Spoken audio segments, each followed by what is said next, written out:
Hello everyone, क्या हाल चाल है बच्चे। आप सब लोगों की उम्मीद करता हूँ आप सब लोग बहुत अच्छे होंगे।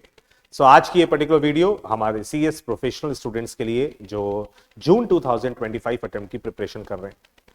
जैसा कि आप लोग को पता है कि it's already like February end आ चुका है और अब मार्च से हमारी सेल्फ स्टडी स्टार्ट हो जानी चाहिए।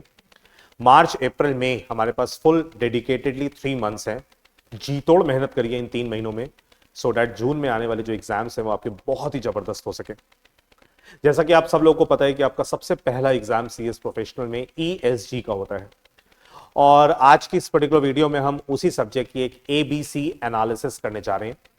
कैटेगरी वाइज मैं आपको आज सारे चैप्टर्स की एक इवैल्यूएशन करके दूंगा कि किस तरीके से आपको किस पर्टिकुलर चैप्टर को ज्यादा प्रायोरिटी देनी है, कौन सा चैप्टर पहले करना चाहिए, कौन सा बाद में करना चाहिए, एग्जामिनेशन पॉइंट ऑफ व्यू से कौन सा चैप्टर ज्यादा इंपॉर्टेंट है। इन सारी बातों को आज हम इस पर्टिकुलर वीडियो में डिस्कस करेंगे। आप सभी लोगों से रिक्वेस्ट है कि जितने भी सीएस प्रोफेशनल ग्रुप्स हो या सीएस प्रोफेशनल स्टूडेंट्स आपके जो भी नोन में है, आप सब तक ये पर्टिकुलर वीडियो भिजवाइए सो दैट उन सारे ही स्टूडेंट्स को इस पर्टिकुलर सब्जेक्ट को पढ़ने का एक फॉर्मेट, एक तरीका समझ में आ जाए, सो दैट उनका टाइम वेस्ट ना हो। तो आप लोग सामने स्क्रीन पे अगर देखेंगे तो आपके सामने मैंने एक शीट बनाई हुई है, दैट इज एबीसी एनालिसिस। और अगर हम बात करें तो मैंने ना सारे चैप्टर्स को 3 पार्ट में डिवाइड कर दिया। अच्छा, जैसे हम सब लोगों को पता है कि सर ईएसजी ना 3 पार्ट्स में डिवाइडेड है, part A, B and C. Part A जो कि 65 मार्क्स का है, पार्ट बी जो एक चैप्टर सिर्फ रिस्क मैनेजमेंट का है, that is of 20 marks, and part C जो 2 चैप्टर्स हैं, दैट इज ऑफ 15 मार्क्स। क्योंकि हम सब लोग, अब उम्मीद करता हूं कि आप लोग ये सब्जेक्ट थोड़ा बहुत पढ़ चुके होंगे, तो इतना तो आपको आइडिया है। सबसे पहले आपको बिना कुछ सोचे समझे इन 2 पार्ट पे सबसे ज्यादा फोकस करना है, that is risk management and part C. इसके साथ आप बिल्कुल भी कॉम्प्रोमाइज नहीं कर सकते, कर ही नहीं सकते। आप किसी भी मायने में कॉम्प्रोमाइज नहीं कर सकते। ये दोनों पार्ट अगर हम कवर अप कर लेते हैं सर, तो जैसा कि हम लोग को पता है कि सर हमारे 35 मार्क्स पूरे पूरे सिक्योर हो जाते हैं। 35 marks sir CS professional level पे कोई बहुत कम मार्क्स नहीं है सर, बहुत ज्यादा बड़ा क्वांटम कवर हो रहा है सर। और अगर हम सिर्फ इतने ही पोर्शन करें और हमको 35 मार्क्स मिल जाएं, तो समझ लीजिए इससे बढ़िया तो कोई बात ही नहीं हो सकती। ये 3 चैप्टर्स आप समझ लीजिए घोल के पी जाने हैं आपको। आपके ईएसजी की प्रिपरेशन जब भी आप स्टार्ट करिए, सबसे पहले इन 2 पार्ट को बहुत स्ट्रॉन्ग कर लीजिए, ठीक है। इसके बाद सर ज्यादातर बच्चों को हम लोगों ने लाइक पास्ट, मतलब लाइक करीबन पिछले 2017 से मैं एथिक्स और ईएसजी का सब्जेक्ट ले रहा हूं। तो ओल्ड सिलेबस में जीआरएमसी था, अभी ईएसजी है। तो ऐसे सिचुएशन में इतने सालों की जो एनालिसिस है उसके हिसाब से अगर देखें तो पार्ट ए जो है, जो 65 मार्क्स का है, ये प्रिपेयर करना एक टाइम टेकिंग प्रोसेस हो जाता है। इस पार्ट ए को अगर हम अच्छे से इवैल्यूएट करें तो हम लोगों ने इसको 3 कैटेगरी में डिवाइड कर दिया है। एक को मैंने बोला इजी चैप्टर्स, जो बहुत सिंपल है, बहुत इजी है, आप एनी टाइम इसको पढ़िए, या आपके लिए बहुत स्कोरिंग साबित होंगे। Then second, easy chapters but lengthy है, यानी कि उसका कंटेंट बहुत ज्यादा है। देन थर्ड नंबर, कुछ ऐसे चैप्टर्स भी हैं जो विद सम ट्रिकी लैंग्वेज है, जिसका कंटेंट बहुत वास्ट है, लैंग्वेज बहुत ट्रिकी है, थोड़ा समराइज्ड कंटेंट किया जाए ज्यादा बेहतर है। पार्ट अगर हम बात करें इजी चैप्टर्स की, तो इजी चैप्टर में सबसे पहला चैप्टर हमारे पास आता है सेक्रेटेरियल स्टैंडर्ड, SS1। आप लोगों को पता है बोर्ड मीटिंग को लेकर है, जनरल मीटिंग को लेकर यहाँ पे सेक्रेटेरियल स्टैंडर्ड नहीं है। बोर्ड कमिटीज का chapter, professionally managed company and promoters driven company, boards accountability on ESG, एक चैप्टर है सीएसआर का, और एक चैप्टर है गवर्नेंस इन्फ्लुएंसर।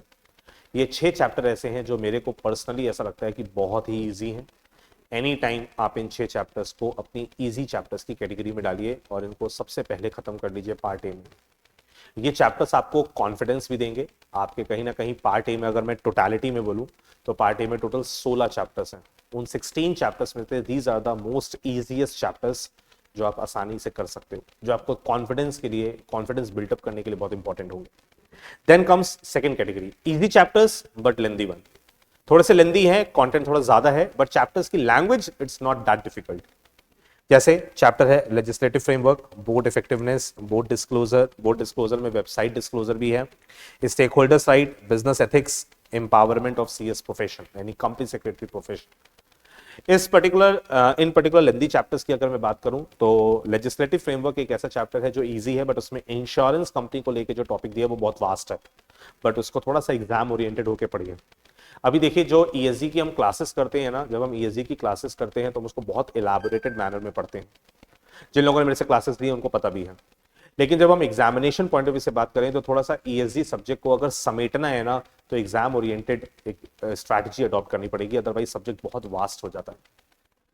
तो लेजिस्लेटिव फ्रेमवर्क में जो इंश्योरेंस कंपनीज को लेकर टॉपिक दिया है उसको थोड़ा सा कट शॉर्ट करेंगे हम। बोर्ड इफेक्टिवनेस में जो इंडिया से रिलेटेड टॉपिक्स हैं उनको टॉप प्रायोरिटी पे रखिए। आउटसाइड इंडिया जैसे वियतनाम, मलेशिया, इनके जो प्रोविजंस हैं उनको आप नहीं भी करेंगे तो चलेगा। Then comes board disclosure, easy chapter but learn करने के लिए बहुत कुछ है। Then comes stake holders right, most easiest chapter, मतलब लेंदी है, 3 पार्ट में डिवाइडेड है बट इजी है। देन कम्स बिजनेस एथिक्स, जो अगेन एक अपने आप में एंटी ब्राइबरी के साथ आता है। एंटी ब्राइबरी में 3 लॉज हैं, तीनों ही आपको करने पड़ेंगे, बहुत लेंदी चैप्टर बन जाता है हमारे लिए, but language it's not that difficult. Empowerment of CS profession is also very easy. In chapters में मेरा मानना है कि इन चैप्टर्स की अगर आप समरी पढ़ें, लाइक समराइज नोट्स आपको मिले तो आपके लिए बहुत बेनिफिशियल होगा, क्योंकि टेक्स्ट बुक में बहुत लेंदी कंटेंट है। पहली बार मेरा मानना है कि आप एक बार इसको जरूर मॉड्यूल से पढ़ें, but second time, third time, fourth time जब रिवीजन करें तो इतना कंटेंट मॉड्यूल का पढ़ने की जरूरत नहीं। Then comes third one, chapter ऐसे जो ट्रिकी लैंग्वेज के साथ है। ये 4 चैप्टर्स अभी तक हम लोगों ने देखा है कि सर न्यू सिलेबस में बच्चों को परेशान करते हैं। परेशान करने का मतलब सर ऐसे चैप्टर्स हैं जो कहीं ना बच्चों को थोड़ा सा लैंग्वेज में प्रॉब्लम देते हैं। इसलिए इन 4 चैप्टर्स को मैंने थोड़ा सा डिफरेंट अप्रोच दिया। इन 4 चैप्टर्स के रिगार्डिंग मेरा मानना यह है कि आप अगर इसको मॉड्यूल से नहीं भी पढ़ना चाहते ना पढ़ो, समराइज नोट्स अगर आपको अच्छे मिल जाएं तो आप उनसे कवर अप कर सकते हो, जो एग्जाम ओरिएंटेड कंटेंट हो। मेरा मानना यह है कि इजी चैप्टर्स में आपको कॉम्प्रोमाइज नहीं करना चाहिए। Easy chapters but lengthy one, इनको एक बार मॉड्यूल से पढ़िए, बाद में समरी से कर लीजिएगा। चैप्टर्स विद ट्रिकी लैंग्वेज, ये सीधे समरी नोट से करिए, कहानी खत्म, मॉड्यूल से करने की जरूरत ही नहीं। तो हम ऐसे बोलते हैं यहां पे, तो आप सीधे सीधे ओनली समराइज नोट्स, सिर्फ फोकस करिए किस पे, समराइज नोट पे। जो चैप्टर्स लेंदी हैं बट इजी हैं उनको एक बार मॉड्यूल से करना बनता है, तो हम लोग यहां पे बोलते हैं मॉड्यूल विद समरी।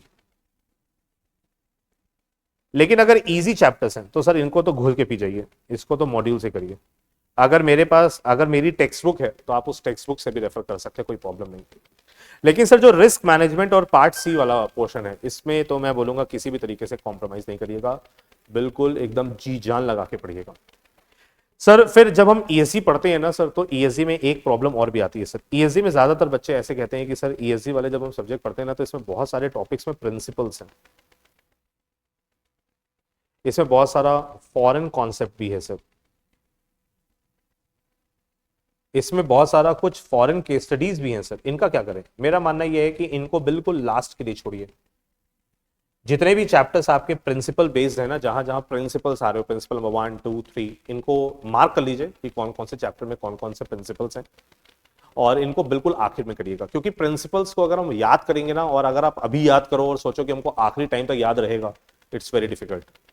आप इसके नोट्स बनाएंगे, शॉर्ट नोट्स बनाएंगे, मैंने भी जैसे क्लास में शॉर्ट नोट्स बनवाए हैं, उससे आपको प्रिंसिपल्स लर्न करना थोड़ा आसान हो जाता है। ये स्ट्रैटेजी फॉलो करिएगा in the month of April और मई, कि उस टाइम याद हो और हम आराम से इसको जून में अटेम्प्ट कर पाए। तो मैं ऐसे बोलता हूं कि सर 20-30% ईएसजी में ऐसा कंटेंट है जो आपको लर्न करना पड़ेगा, बिना लर्न के काम नहीं चलेगा। ईएसजी के पेपर में अगर मैं बोलूंगा ना कि बच्चों के लो स्कोर आते हैं, तो उसका सबसे बड़ा रीजन है कि वो लैंग्वेज पे बहुत कॉम्प्रोमाइज करते हैं। आपकी language is the key to success, it's the key to score good marks in this particular subject. आपकी लैंग्वेज का स्टैंडर्ड हाई होना चाहिए, और लैंग्वेज का स्टैंडर्ड तब तक हाई नहीं होगा जब तक आप एक्चुअल में लैंग्वेज को अच्छे से पढ़ोगे नहीं, थरली नहीं पढ़ोगे। थॉरो रीडिंग दीजिए, लर्न करिए कंटेंट, तभी आपका ईएसजी का पेपर अच्छा होगा। और मैं ट्रस्ट मी, अगर आपने थोड़ी सी एक्स्ट्रा मेहनत की इस पर्टिकुलर सब्जेक्ट में, आप 110%, 70-80 मार्क्स तक भी आसानी से ला सकते हैं। It's just a matter of your language, ये ध्यान रखिएगा। तो मेरा मानना यह है कि जैसे आपको अब प्रिंसिपल्स में हेल्प चाहिए कि कौन सा प्रिंसिपल याद करें, कैसे याद करें, कुछ न्यूमेरिक कोड्स चाहिए, कुछ चैप्टर जहां पे ट्रिकी लैंग्वेज है उसका इजी समराइज्ड वर्जन चाहिए, वो मैं आपको सब प्रोवाइड करूंगा। इसी पर्टिकुलर वीडियो के नीचे डिस्क्रिप्शन बॉक्स में मेरा व्हाट्सएप चैनल का लिंक है। आप सभी लोगों से रिक्वेस्ट है कि उस व्हाट्सएप चैनल को ज्वाइन करिए, सो दैट आगे से मैं कुछ भी अगर शेयर करूं तो आपको उस व्हाट्सएप चैनल पर मिल जाए। ठीक है, तो इसी स्ट्रैटेजी को, इन सारे चैप्टर्स की इवैल्यूएशन को ध्यान में रखते हुए अपनी ईएसजी की सेल्फ स्टडी अच्छे से शुरू करिए, जी तोड़ मेहनत करिए, पूरा ध्यान लगाइए। और अगर किसी भी स्टूडेंट को इस पर्टिकुलर सब्जेक्ट में कोई भी प्रॉब्लम हो, it's like anyone, pan level, किसी को दिक्कत हो, कॉन्टैक्ट नंबर मेरा आप सभी लोगों के पास है, डिस्क्रिप्शन बॉक्स में नहीं तो दिया हुआ है। आप सभी लोगों से रिक्वेस्ट है कि प्लीज मेरे को कॉन्टैक्ट करिए और अपने इस पर्टिकुलर सब्जेक्ट को बहुत ही स्कोरिंग सब्जेक्ट बनाइए, ठीक है। बाकी अभी जैसे कि कल रिजल्ट आने वाला है 25 फरवरी, उसके बाद अब हम लोग मार्च से रिवीजन क्लासेस स्टार्ट करेंगे फॉर ईएसजी, तो आप लोगों को उसके रिगार्डिंग फ्यूचर में जरूर अपडेट दिया जाएगा, ठीक है। चलिए, तो that is all for this particular video. Hope so this video is going to help you, और इसी तरीके से ईएसजी की प्रिपरेशन करिए, you are going to make wonders. Good bye everyone, take care, enjoy your day, bye bye.